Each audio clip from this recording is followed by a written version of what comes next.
Hello, everybody. Welcome to the Buckeye Weekly Podcast. I'm Tony Gerdeman here, as always, with Tom Orr. Tom, how's it going? Tony, I saw you doing a podcast with another podcaster recently. I think we need to talk about the time and change Mhm. Will Shirley show, Tony. That's I got to give you credit. That is a heck of a name.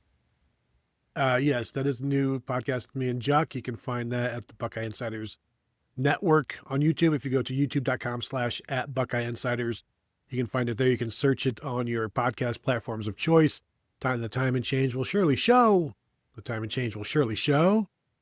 Time and change will surely show. I'll just get stanza, do that sort of thing. But I did appreciate the few people who said, hey, now that's a title.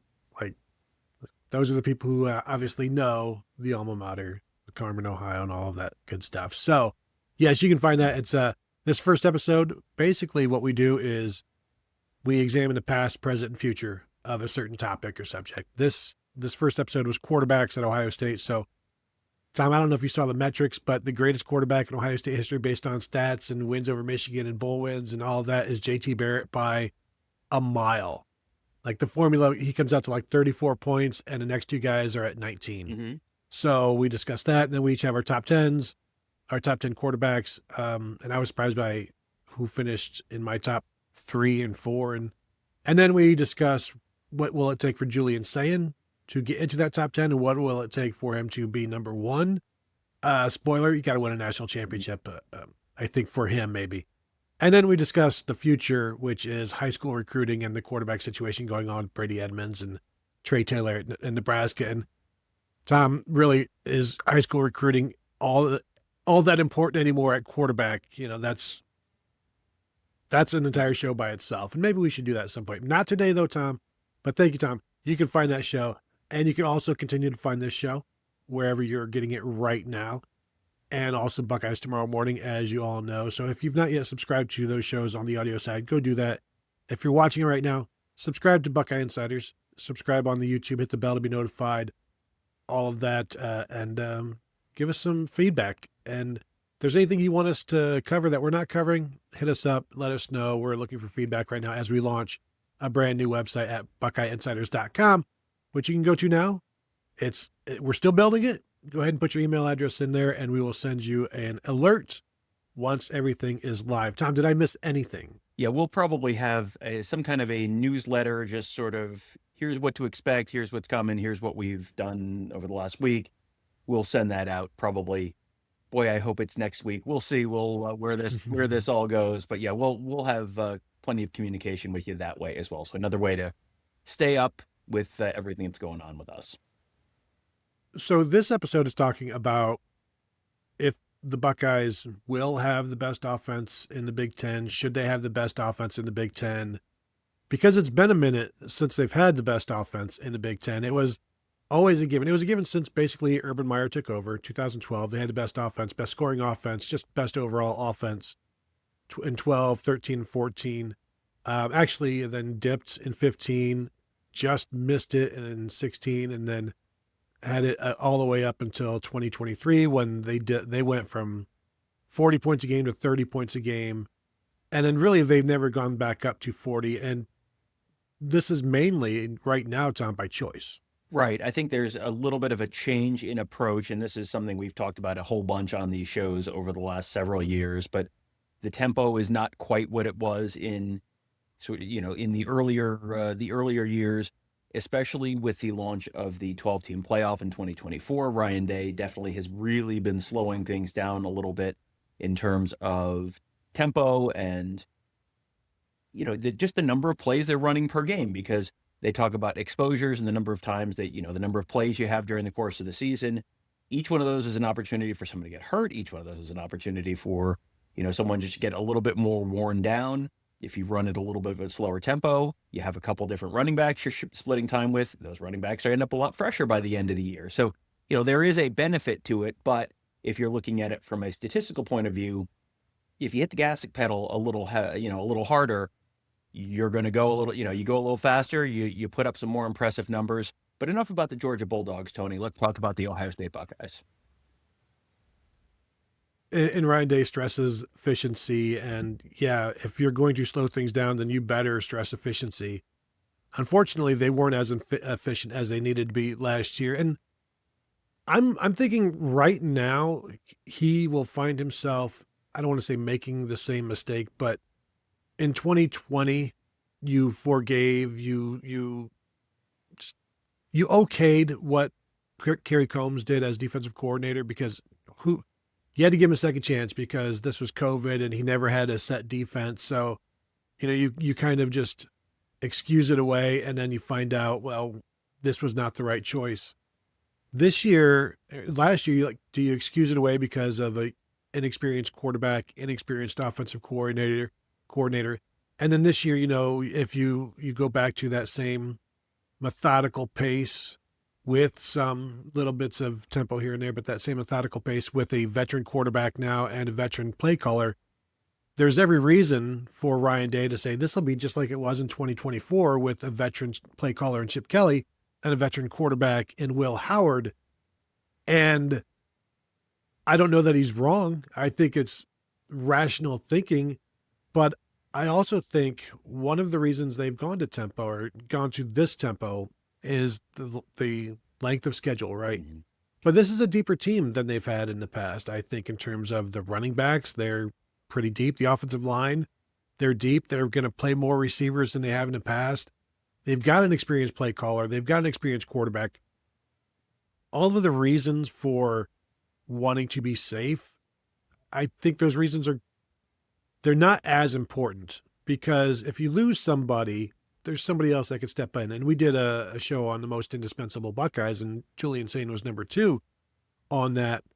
I'm not saying he needs to run the ball 15 times, but the rest of the offense outside of Jeremiah Smith, as we know, I don't want to call him expendable, but there's depth there. So if you wanted to run more tempo or just run more plays, I don't think it's as dangerous for you to do it this year.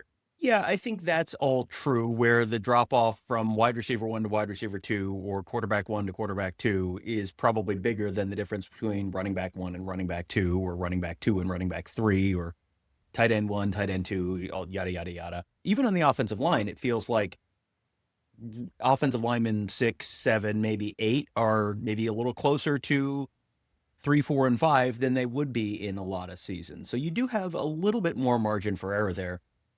I think one of the things that's really going to drive this, both in the pro, where you need to go put up bigger numbers, you need to not be as conservative with things, but also in terms of potentially holding down what those ultimate numbers could be, is the schedule. Because this schedule is very different than last year's schedule. Last year's schedule was Texas, a Penn State team that did not end up really being what you thought it might be, an Illinois team that was good but not great, and a Michigan team that was good but not great, and then you got to Indiana and you got to Miami. But really, the whole regular season didn't end up being a particularly challenging slate, and there was a whole lot of Purdue and a whole lot of UCLA in that mix. And this year, it is not that. This year, it is a much more challenging slate. You're going to Texas, you're going to Iowa, you're going to Indiana, you're going to USC, you're playing Oregon at home, you're playing Michigan at home, you're going to Nebraska.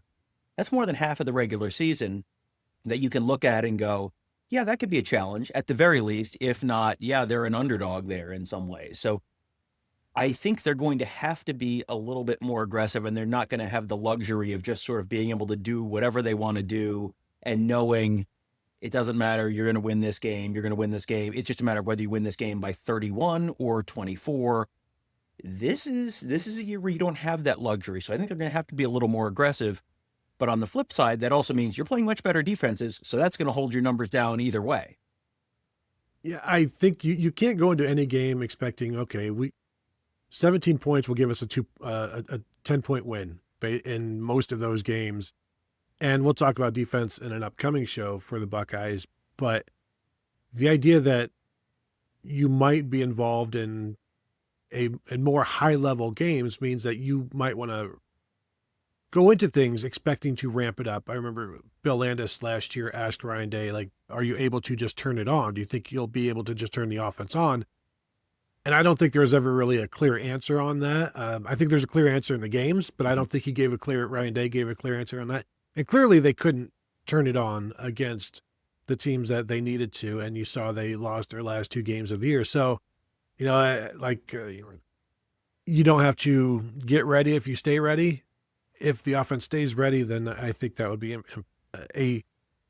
certainly a more pleasurable game to watch, more enjoyable game for everybody to watch.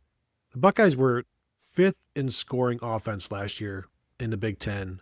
So you've got to go back to the Tressel days, and maybe they were in 2015, but that offense was just so struggle bus. But the Buckeyes were only scored 4 points per game more than Iowa last year.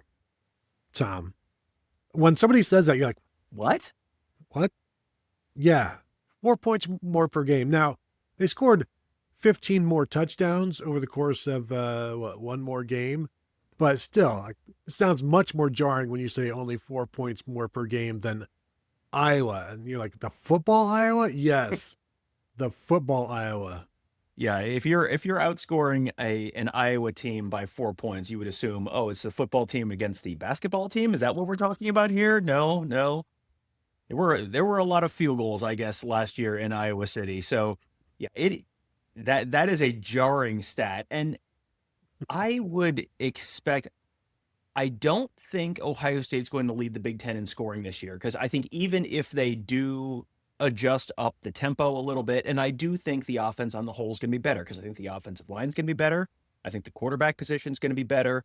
I think you've got probably a more talented group of running backs, just because you've got guys who were first-year players who are now second-year players who are probably going to be leading that group.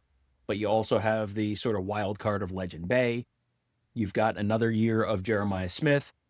The drop off, the drop off that you see is the Carnell Tate position, and I don't, you could be a pretty good wide receiver and still be a drop off from Carnell Tate. So I think that's one spot where you're going to see a drop off. But on the whole, that's a pretty good, list of arrow up in an awful lot of places. And I think the biggest arrow up is going to be Brian Hartline to Arthur Smith. I just think Arthur Smith is going to bring a lot to this offense and probably have more answers in game and adjustments in game than Brian Hartline did, because you're going from someone who was doing it for the first time to someone who has been doing this for years and years and years at a higher level.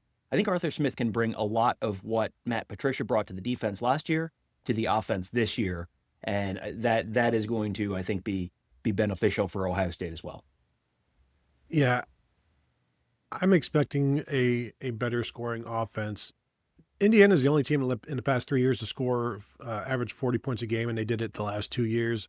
So Ohio State won a national championship scoring 35.7 points per game in 2024. So proof of concept right there. Last year it was 33.4. So you're talking a difference of 2 points per game, but it's the ability to do it when you need to. Ohio State was able to do that in 2024. They weren't able to do that in 2025. So yeah, I think they will be better than 5th this year in scoring, but it's not going to be because of ease of schedule. It's going to be because of all of the other things that go into it in terms of the talent and the scheming, and I think sometimes the need as well. So that will do it for this episode. If you're watching, hit that thumbs up. If you have not yet subscribed to the channel, please do so.